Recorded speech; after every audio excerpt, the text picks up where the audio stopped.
Monsieur Prémat? Ah, bon, allez. Alors, Monsieur Prémat? Bon, merci Madame la Présidente. Merci en tout cas à l'intervenant d'aujourd'hui je salue aussi comme mes collègues la qualité des chiffres. C'est vrai que ça aurait été intéressant d'avoir une intervention de ce type-là dès le début, puisque ça nous aurait évité peut-être des palabres inutiles au sein de cette commission.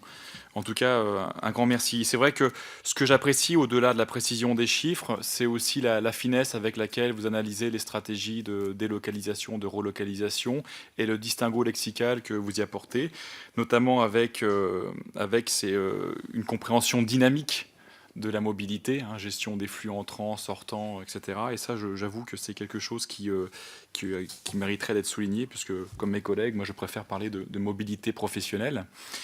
La question que j'avais à ce sujet, justement, en termes de gestion de flux migratoires, à la lecture d'ailleurs du rapport 2013 du PIPAM, vous avez donc énuméré 12 leviers d'action. Et je me posais la question en termes de captation des compétences.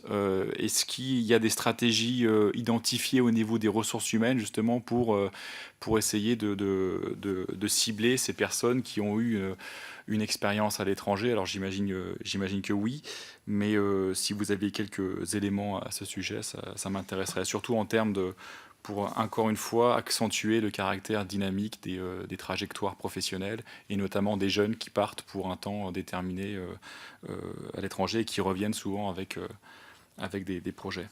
Merci.